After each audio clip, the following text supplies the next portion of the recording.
Tough conversations can pop up anywhere, whether it's in the sword alley, the pickup cab, or over supper at the kitchen table. And let's be honest, navigating those talks can leave everyone involved feeling frustrated, unheard, or stuck. That's why I created a free guide, Handling Hard Conversations, 3 Steps to Creating Space for Clarity, Connection, and Mutual Respect. In this quick and practical resource, you will learn how to pause and ground yourself before your emotions run wild, validate both yourself and others, building trust, and how to ask honest questions that lead to real connection. These 3 simple steps can help you communicate better and keep your relationships, whether it's with your family, your crew, or your spouse, strong and steady, even on the hard days. Download your free copy today and start moving more smoothly through those hard conversations with confidence. The link is in the show notes, so go grab it now. Here's to drawing good movement.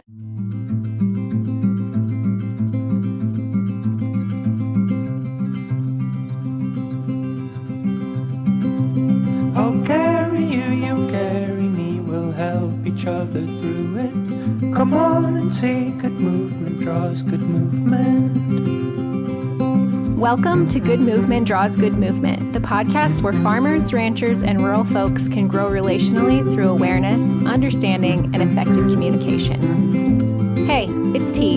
I'm your host, and I, along with my guests, will be covering topics related to drawing good movement. Things like self and social awareness, brain science, positive psychology, extending grace, and so much more. We'll share tools that can help you understand why you are the way you are, why others are the way they are, and how you can use that to step out of self-told lies with grace and compassion to draw good movement in conversations, relationships, and life in rural America. Let's go draw good movement. Welcome back to the Good Movement Draws Good Movement podcast. Today, in theory, should be a shorter episode. I don't know. We'll see as I get talking. I might get windy. But I want to tell a short story and also have an announcement to make. So let's just get into it. I want to talk about muscle memory. And I'm talking the kind we build swinging ropes, riding horses, the things that have become mindless to us. The muscle memory that lives inside our bodies and our nervous systems too. And what it means for us when we're trying to heal, change, or show up differently in our lives. And don't worry, we're not going to get too deep. Remember, I said this is a short episode. This is just a taste of a bigger conversation, something deeper that we can dive into. And here's where the announcement comes in. We can dive deeper into this over in the draw. This is the first time I'm announcing this publicly on the podcast, but I have a brand new private podcast that is up and running right now as we speak. It is 1 longer form episode and 1 shorter actionable episode each month. Drops on the first of the month, but it dives into some of this deeper inner work. There's more education, there's action items, tangible things, a PDF with the exercises and the journal prompts that you can print off. This is on demand listening for inner work on your terms so you can get through hard seasons without burning out or blowing up.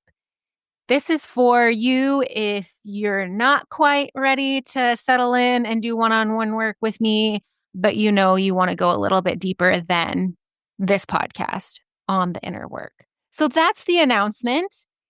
And now for story time. So pull up a seat, buckle up, whatever it is you're going to do, and let's get into it. If you've been around here for a minute or two, you know that Tom and I are raising our kids out here on the ranch.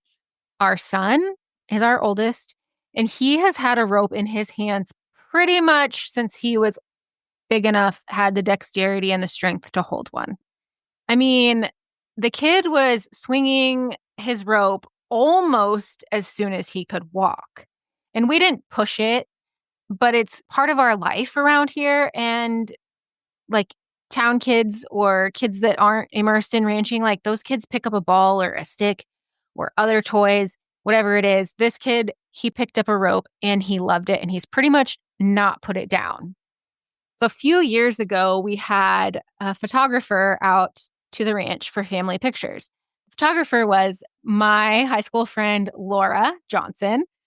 And we're out on the meadow in front of the house doing family pictures. And he's got his rope with him.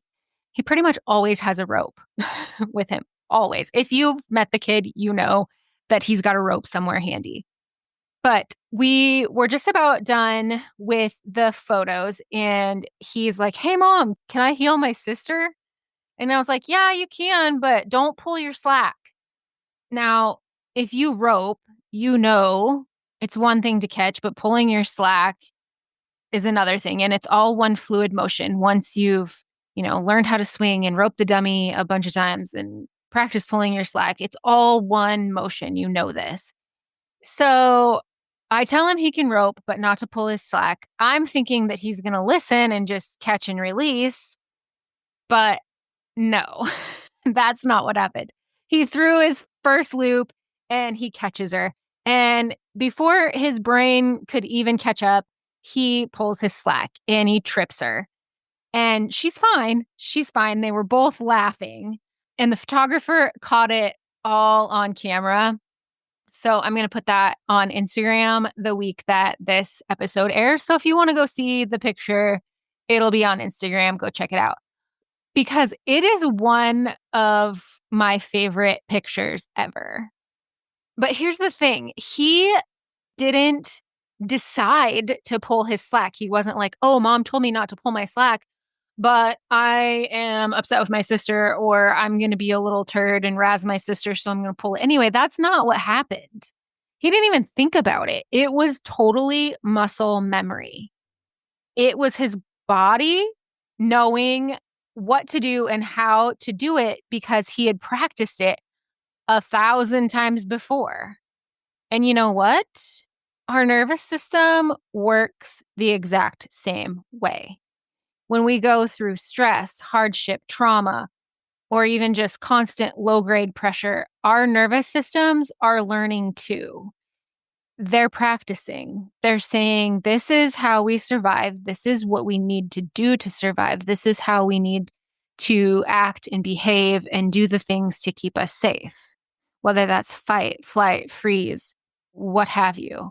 And when those patterns get practiced enough, we don't even have to think about them anymore. And we don't, they just happen. They become reflexes, just like swinging a rope, just like pulling your slack. So if you find yourself reacting, snapping, shutting down, running away from hard conversations, or feeling like you're just stuck in a loop, it's not because you're broken. It's not because there's anything wrong with you. It's because your body got really, really good at doing what it thought it needed to do to protect you. And not just what it thought it needed to do, but what it needed to do to protect you. And now, and this is really important, that doesn't mean it's okay to stay stuck there in those repetitive patterns. They've served their purpose. They've kept you safe. But now the danger is maybe gone and you don't need those patterns. You don't need those reflexes anymore. So it doesn't mean it's okay to stay stuck there. It's not an excuse for hurting people, but it is a reason to offer yourself a little understanding and grace without shame, without judgment. And the beautiful thing about muscle memory is we can retrain it. We can practice new ways of responding. We can build new grooves in the brain, new neural pathways, new ways of swinging, catching, and releasing, or swinging, catching, and pulling your slack that are rooted in safety, not survival. And that's where we're starting inside the draw. Learning how to notice old reflexes without shame, learning how to build new ones rooted in connection, safety, trust. And not just with others, but that connection, safety, and trust within ourselves as well as others. So if this hits home for you, if you're tired of pulling your slack without meaning to, if you're ready to move a little differently, come on over. Visit the link in the show notes to join us inside the draw. We've got a spot for you there. And also, thanks so much for being here. Thank you for doing this good movement work in your own life, in your relationships. And until next time, draw good movement. Thanks so much for tuning in. I'm so grateful for you. If you found value in this episode, I'd love for you to share with others who might also benefit from tuning in. Share by word of mouth, send it in a text, take a screenshot and post it on social media, or share however you prefer. And if you haven't already, hit the follow or subscribe button so you never miss an episode. Until next time, draw good movement.